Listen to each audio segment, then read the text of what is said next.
interviews in jail.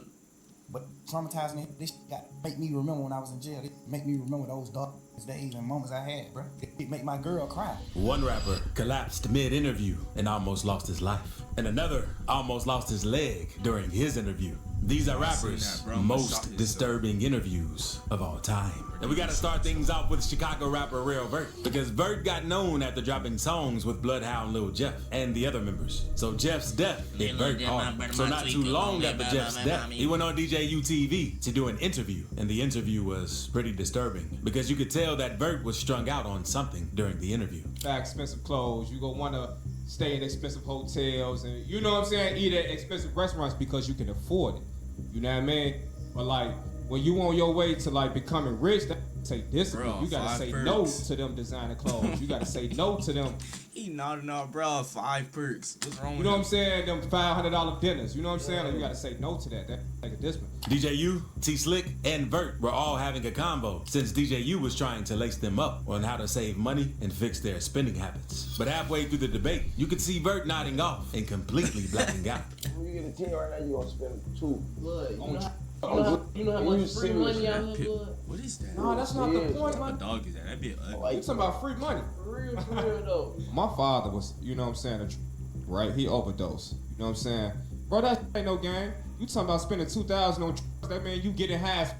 Like, so what you gonna do when you get high off $2,000 worth of drugs? You not gonna make some more money? Look, though, it's drink out here that costs $200, like $150 a line. Right. I could buy a pint, have a pint put up or anything. Difference in the mindsets, you know what I'm saying? Yeah, But how old are you, bro?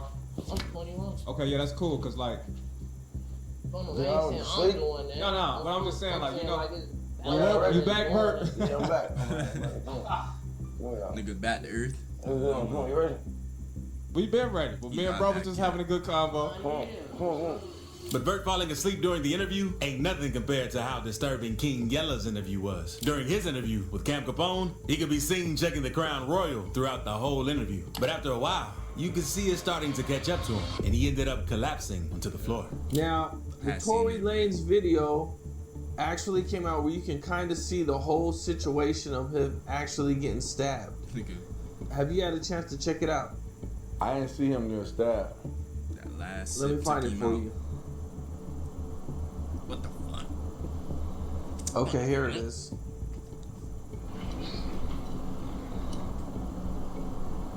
Yeah, that came out, man. That was pretty gruesome right there. Yeah, that's crazy.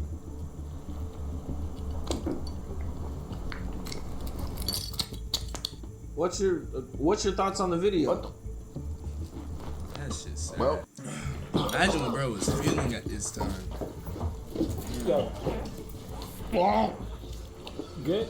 Philly rapper FS the Bender has been buzzing lately after his homie YBC Duel passed away and carrying the torch to keep putting on for his gang. And FS is known for saying some disturbing things that he's done in his music, but he went too far in one of his interviews with Let's Keep It 100 podcast, because FS and the old heads were talking about street codes and how some people are supposed to be off limits, but he revealed something disturbing that he did to one of his ops' babies during the interview. I feel like how older try to act like they so honorable and upstanding. Oh, we were never do this back in the day. If somebody with their folks, you gotta wait to catch them and shit like that. I just smacked him while he had his baby the other day with a hookah. And I smacked his baby with the hookah. What? What? I ain't gonna lie to you. I'm gonna keep it being. That really happened, bro. What? It really happened? The baby? All right. And Jesus, like, did you feel good about that? I went offer. I went repentant. But any that came out of that lady, all them brothers, I'm on there with all them brothers. And FS might want to be more careful with what he says on camera, so he doesn't get indicted. Because in another video, he could be seen admitting the amount of. Oh, what did the baby do? What? Drills he's done in the city. I can really pop it, bro. I'm 13 using one hand, bro. That's Philly. I'm not lying. That's everybody on Richard Island. I got over 20 drills down there walking. That's a lot of drills. That's a lot of getting big. think they don't got 2 My drills. feet hurt. All this. Why would you say that, though? Why? Why are you just telling on yourself? Why would you say that? It's something I've been doing, bro. Drewski's artist, Ugliest Rapper Alive, had a pretty disturbing interview too, because he could be seen breaking down in his interview with DJ Small Lies when talking about friendships. I thought you were about to say the N-word. No, I know it. He look like his breath stank, man. He look like a roach, man. He look like some type of beetle, bro. He look like something I would see on the bottom of my shoe. What the fuck wrong with that nigga head, man? Friend, right? All right, real friend. Definition of real friend is who loyal, stay down, who will take charge for you, who will ride with you. That's a real friend. Like, you ain't gonna set up on your yeah, like brother. That. A real homie, like. It ain't too many trying like that. And everything seems good at first, but later in the interview, Ugly revealed that the only real friend he ever had isn't here anymore and got emotional, reminiscing about his bro. Now, do you have a best friend? My best friend, I'm sorry, my best friend is dead. It died anywhere. I got no best friend. I'm by myself anywhere. Somebody. Care to share who this best friend was before they passed? Oh yeah, homeboy B-side, MIA, shit. What was he really like?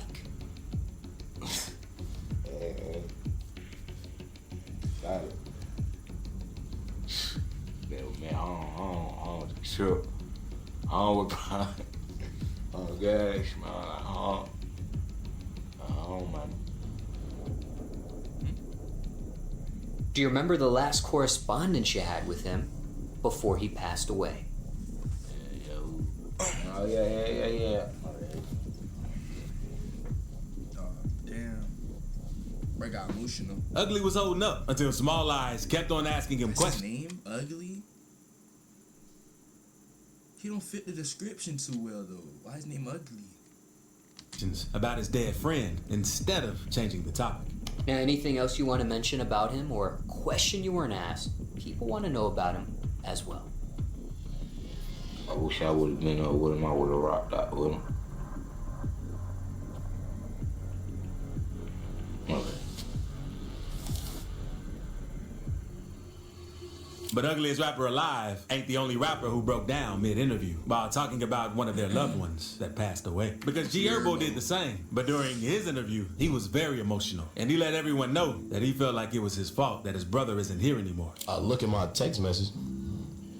Inglewood Barbie text. Get up finally. Can I ask what time? What's that about? I know you in Cali. She texts my phone. It's 11 something, 11:30 something, 40 whatever. It's 11 something. In Cali. In Cali. So Okay. it's 2 something in here. Yeah. Or She texted me telling me I'm so sorry for your loss. So this Who was that again? Inglewood Barbie. Okay. I'm looking. I'm like, what the f*** you talking about? What Greg and LeBron? I'm like, what? I'll instantly go for my pay. Like I'm saying, I don't even want to look at this shit no more. Now I'm going back to my regular calls. And, you feel me? I wind up talking to Lil Bro, and he just like, oh yeah, Lil Bro got shot. All right, you know what I'm saying? You know, like not he ain't saying it casually, but he like, yeah, Lil Bro got shot. He going crazy. Like he not nobody telling me that Lil Bro dead. Lil Bro passed away. He like Lil Bro got shot by. But I'm not trying to be on the phone with nobody too long. I'm just, I'm throwed off all the way now. And when she texts me this, her brother is the barber, the who cutting his hair. So it's like that's how she even knew what was going on. You know what I'm saying? Like she telling me what's going on. She ain't even saying like, you feel me? I talked to her and then I talked to her again and she told me like, all right, look, he passed away. You feel what I'm saying? And I ain't ever even want to speak on this on the podcast. I'm telling them stop going to that barbershop. Stop going in there. Don't get your haircut there. You Greg, what you got to get your haircut there for, gang? Make it come to you. This and no disrespect to the barber, but him, if he would you make this come cut your hair, I'm telling him this countless times. Don't take Mari there to get their hair. Don't take nobody there. We don't do that, gang. What the that's in the barbershop for? Being on point and still feel like it want to hurt you and still knowing that it hurt you. I'm him. And you is me. You is a part of me. Point blank period. So that's why I'm carrying him that way. But he just not listening to me. I kept telling him this. So that's why I feel like I'm responsible, because I feel like I should have just said I don't know what I feel like, gang. And I know I'm not responsible. I know I can sleep at night comfortably. Thank you for saying I know I'm not responsible. I know I'm not responsible. That's all I was really hoping, bro. I'm able to sleep at night comfortably and know that it's not my fault. But I'ma still feel like it's my fault because I can't live life. Nothing I do. If I get a Grammy, an Oscar, I'ma stay. He here with you. Think about my little brother, gang. I ain't gonna lie to you. You know what I'm saying? My life can't be complete without him. I ain't gonna lie to you. It don't feel complete. It's never gonna feel complete without him. That's the truth. Damn. I ain't gonna never be able to feel complete without him, man. I ain't gonna lie to you. That just don't make sense to me. It don't add up. And I've been through a lot, way too much. It still ain't making sense to me. Why he not here? That's why, guys, we don't choose the streets. Good boy. Because his brother Lil Greg was in the Studio 19 barbershop on January 28th when someone walked in and shot him in the face. Why buy a new computer when you can save money instead? PC Cleaner fixes slow PCs. The ambulance arrived and rushed him to the hospital, where he would, unfortunately, end up being pronounced dead. Now, let's move on to Atlanta rapper Lil Tony, because Tony has been buzzing in the underground rap scene, and a lot of labels have been trying to get up with him. But when he was about to sign, he had something very disturbing happen to him that he talked about in an interview. Because Lil Tony starts his interview by warning people about what comes with making it big in the music industry. Anybody who wants to be in an industry, understand what industry you are becoming of. Understand where you want to go, because the music industry, the entertainment industry is ran by the devil. And the interviewer wanted to know more about it, and that's where things get disturbing, when Lil Tony reveals how things went down during the interaction. Wait, you had an encounter with the devil? Yeah. I didn't even know about that. Can you like... They booked me for a photo shoot. This is what made me start getting into God right before I just spaced out. He said he ran into the devil. got locked up again. I got booked for a photo shoot. They took me all the way up this mountain. I was on top of the mountain. We finished the photo shoot. They having OD cars. They got a 3-seater McLaren. They got a Ferrari. And I'm asking them, like, how y'all get all this money? Like, how y'all do this? They like, we do demonic rituals. I'm laughing. You laughing, but they dead ass. No, you don't, bro. I'm like, how you get this money? Don't put me on. I'm trying to get like y'all. Like, nah, we do demonic rituals. I say, so what type of demonic ritual? He say, the Illuminati never taught these. I'm laughing. I'm still laughing at him. Like, bro, you playing a game. Like, why y'all playing with me? Stop playing. Like, how y'all getting this money?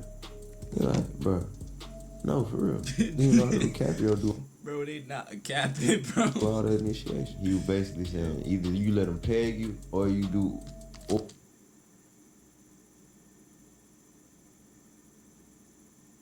Either you let them peg you or you do. What he using? Oral. For what, nigga? What? And you'll get whatever you want. But that's just the start, because he goes on to reveal how they tried backdooring him after he wasn't down with their stilo. I called my Uber. My flight was finna take off. They was like, man, your flight finna take off anyway. Let us just get you a hotel and you can come get some food out of a Korean barbecue. I'm like, at first I was like, nah. But then I ain't had no service to get downstairs. I mean, get down the hill. Right. So I'm telling them, take me down to the bottom of the mountain. So I tell them, I'm like, take me down to a Korean barbecue. They like, okay, Shmoo, good, okay, boom. The people who booked me left. After they leave, I'm in the car with the other dude that they called up to have a... So all them niggas that he just around, they gay. Whoa, whoa, whoa, whoa.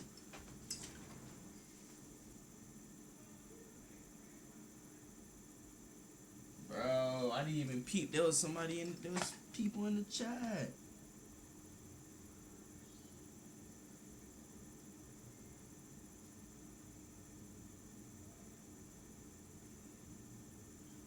What's up, bro? Dang. Photo shoot with me. So then that's what I try. I'm like, okay. I'm like, bro, I need to start paying take me more go get attention some to the McDonald's, man.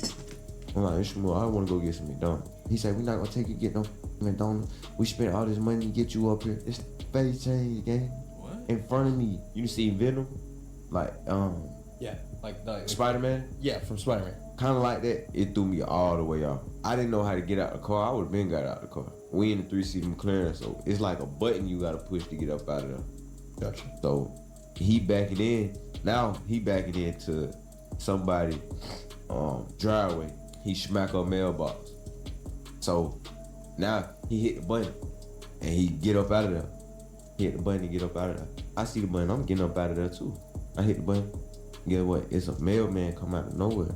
I run up to him, I'm like, hey bro, let me get in the back of your truck. He looking at me like, bro, yeah, no. But I look at him, I'm like, bro, just let me get in the back of your truck, bro. Like, please, just take me down. Take me down to the bottom. Please just take me down to the bottom. And thankfully, Lil Tony was able to make it out of the situation without anything crazy happening to him. Because the same can't be said about FBG Wooski. Because Wooski was attending his partner Dusky the man's funeral. And during the funeral, Wooski stepped outside to smoke a square. 4 men in hoods ran up and started hitting him in his direction. Wooski was hit in the head, and 5 other people leaving the building after the service were also hit. People who were shot outside the church. It was a pandemonium, a scene of pandemonium right after that happened. Many of those people who were shot were leaving a funeral inside the church. Thankfully, no one lost their life in the shooting. And even though Wooski survived, the injuries were so bad, he had no choice but leave the streets alone for a little while. And fans were concerned about seeing Wooski do interviews, since you could tell that the injuries had affected Wooski bad, since he doesn't really remember anything. We have never really got that, like, get to know Wooski interview, you know, so that's kind of what I'm going for here, man. I really want to, get into your childhood and, kind of just get to know Wooski a little bit better, man. I got you. So if we can start off, man, can you kind of paint that picture for me, what it was like for you growing up?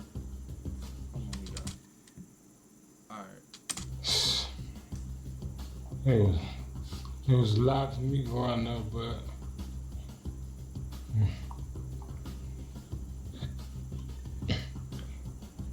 that's about what I had to go through, man. Because Cam Capone wanted to get to know a little bit more about Wooski, but Wooski was speechless and didn't really answer anything that Cam wanted to hear. What are some of your earliest memories? Build a website you love with Wix. For your words, create.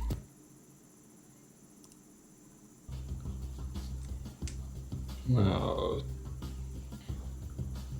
And some say Wooski needs to leave the internet for a while, but he's back out of retirement and spinning on the ops today, since he could be seen trying to spin on the Bloodhounds. And some rappers don't reveal disturbing things during their interviews. They instead do disturbing things. And that's exactly what Diddy did during one of his Drink Champs interviews, since he clearly made everyone uncomfortable with the way he was talking. Did you miss me though? For real? Because it seems like a thing. I miss his partying birthday with party, Puff, man. But I'm talking about for your birthday. Huh? Why won't you party with me for your birthday, man? You don't want to go to no Diddy party, man. We partied for my birthday before. You came to my party. No, but me and you ain't never really party. You know what I'm saying? Eyes, brother. Oh, man. Eyes. I understand. And things get even worse because Diddy got turned on when Nori dropped something and was trying to find it. So he told him this. Yeah, I love this drink. Where you put my bag? I like when you like this, daddy. Yeah, where you put my bag? Nigga, what, bruh? Why do you even feel comfortable calling another man daddy in the first place? Bro, what? Daddy, I like when you scrambling it. Thank you for locking this nigga up, bruh. Scraping. I like that.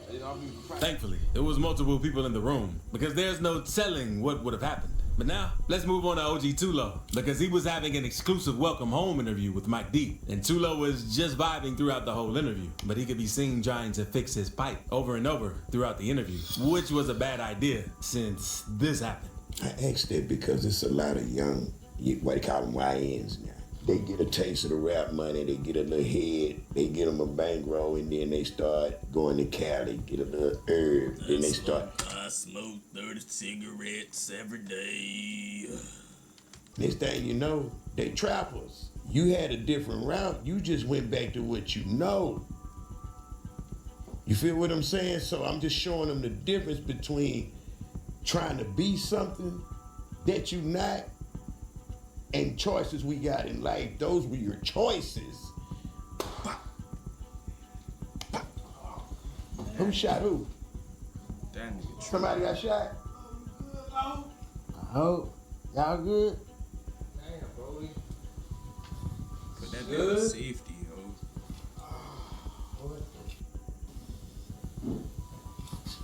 Man, only on the Dirty Third, one-on-one with Mike D. I thought about shot me. Everybody good? Damn, everybody good? I hope. Thankfully, no one was injured, and Tulo might want to get him a holster or something, since his jeans seem too big to hold his strap. Free to God. Left for dead to see the music of the streets, bitch. I'm fresh.